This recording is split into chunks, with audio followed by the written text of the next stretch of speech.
Hi all, and welcome back to the neighborhood. Thanks to Shenzhen Audio, we're taking a look at the Moondrop Kato. The Kato is a single dynamic driven IEM that has some pretty special roots with its Diamond-Like coding driver.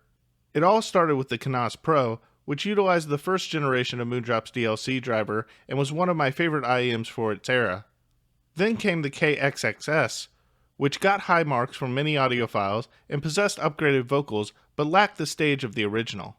Now we're looking at Moondrop's third generation DLC with the Kato, and this may be the best one yet. Let's get into it.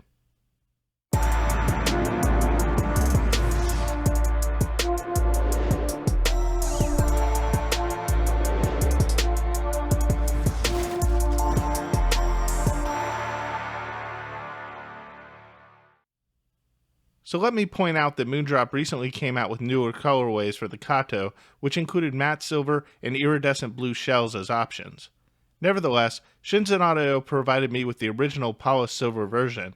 All three are stunning to look at, but I think I might prefer the blue if I got a chance to pick one for myself. Mine has picked up some mild scratches with use, and you may see some of those in the photos of this review.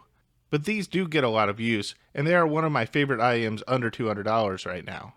But no matter their exterior, the shells themselves are a moderate size and weight. There's some heft to these as they are made out of a stainless steel rather than something like a lighter weight aluminum. But the shell isn't very thick and its contoured design leads nicely into the nozzle, which is neither too shallow nor too invasive, but is somewhat broader than most. There are two options for the nozzle, as they screw off and on to provide different tuning filters, a silver nozzle and a brass nozzle. Between the two, there was only a mild difference to the sound, but I did prefer the brass nozzle, as its timbre was slightly warmer and its energy felt slightly livelier and more musical compared to the silver variant.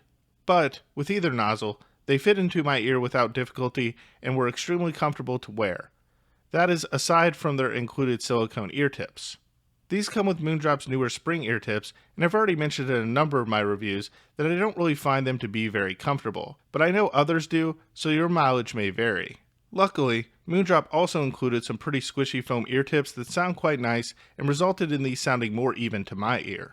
In terms of aftermarket silicone ear tips, I did enjoy the Kato with Final Type E ear tips, SpinFit CP145s, Tri-Clarion silicones, and Soft Ears liquid silicone ear tips.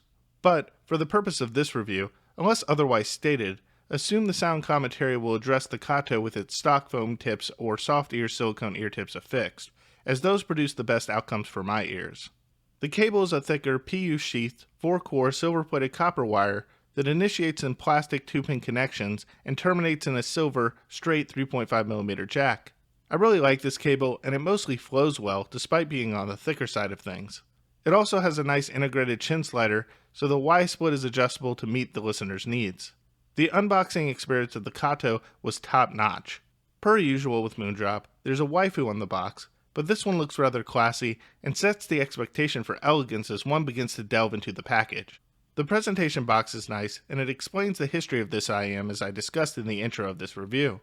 In addition to the accessories already mentioned, there's also a gray velvet bag, presumably to hold your tips or filters, and a nice navy embossed carrying case with a silver accent, which is also lined with a black velvet material on the inside to keep your Kato looking shiny and new. Like other Moondrop IEMs, the company has tuned the Kato to match its VDSF target curve. To my ear though, these sound more like a U-shaped tuning or a shallow V, and for that type of tuning, the Kato is spectacular. Pound for pound, at just under $200, this is one of the best IEMs available right now for the money. Others have criticized the soundstage of this thing, but I personally think that the Kato stages quite well, with excellent height and depth to the sonic picture. There is limited width to the presentation, but it images accurately within the sound field and has above average instrument distinctiveness with a natural amount of separation between both notes and instruments, besting the Kanas Pro in this manner. Even so, staging is not as wide as the Kanas Pro, but it is a little bit more 3D in terms of the sound delivered. Peripheral details are excellent, a strength of the Kato, and very clear to the ear. The bass response was relative and adjustable depending on tips affixed, so people might be able to pick their poison here depending on the tips they use.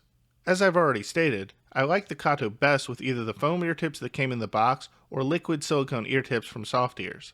The spring tips, which some adore, were just not comfortable for my ears over long listening sessions, and also produced a little bit too much boom and bloom in the bass response for my preferences.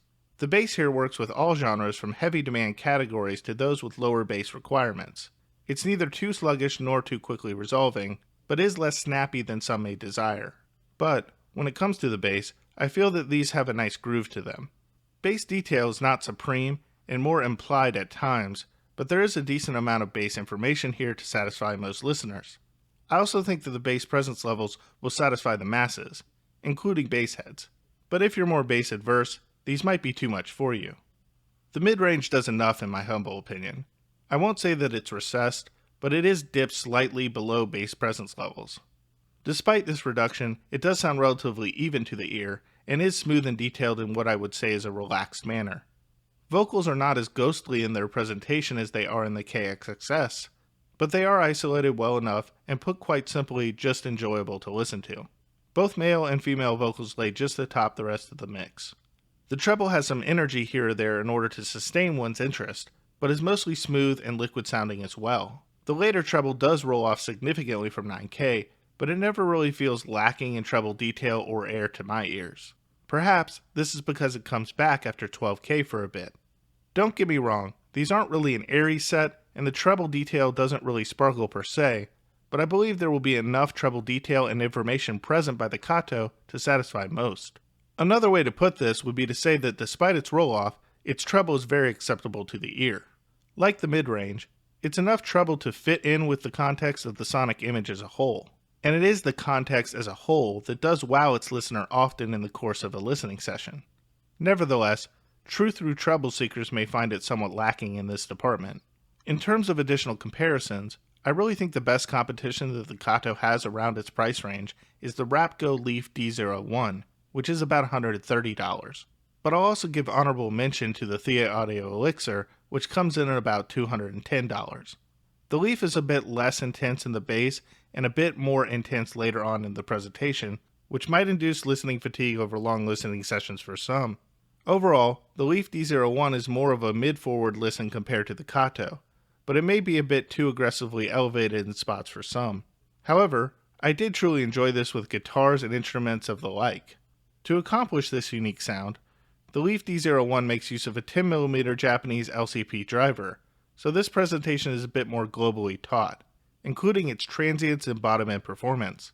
A con for the Leaf is that it comes across a bit more 2D in comparison to the Kato at times, while a pro for the Leaf is that it's lighter weight in comparison to the Kato and fits more ergonomically in my ear.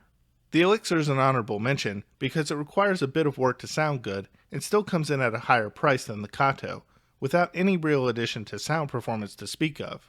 By work, I mean that the cable was terrible in terms of the sound quality it produced, and a cable swap was a must in order to even use it.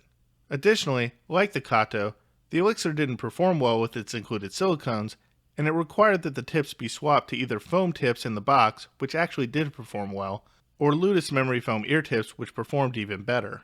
If the D01 is a bit brighter than the Kato, the Elixir is a bit darker in its tonality. Even so, it's sprinkled with a bit more treble energy and extension to my ear, even if this isn't readily apparent visually on a graph. Clarity and resolution of each of these sets are comparable, and it really just kind of depends on the tonality and frequency response characteristics that one prefers. If you're looking for more of an analog feel, I might suggest the Elixir. A more intense, snappy, and mid-forward set, the Leaf. The Kato is a more jack-of-all-trades and relaxed rider of the middle line, which will probably appeal to most. To summarize, the Kato is an exceptional IEM for the money, and is likely even months after its release to be the de facto recommendation in the price range for a single dynamic at this time. It's a really good all-arounder, and I'm hard-pressed to say it's better than the Canas Pro, but it probably is, in all facets except for stage width and timbre. The latter of which is only a smidge better than the Canas Pro, and likely won't be noticeable by most.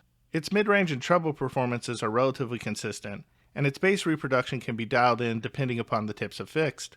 It's well built and comes in at a nice price, with an excellent accessory package that includes everything one could need. Some may diminish its capacity for greatness by referring to it as a jack of all trades and master of none, but I'm generally wowed by its performance still and often. In my review of the variations, I said the Kato surprisingly gets you most of the way there for less than half of the price. To close out this review, I'll assert this point again, and this is perhaps this set's greatest selling point. But before I go, make sure to hit that like button if you enjoyed the content of this video, and smash subscribe to help out the channel. I hope that you'll do so and join the neighborhood. And I'll see you in the next one. And with that, I'm out for now.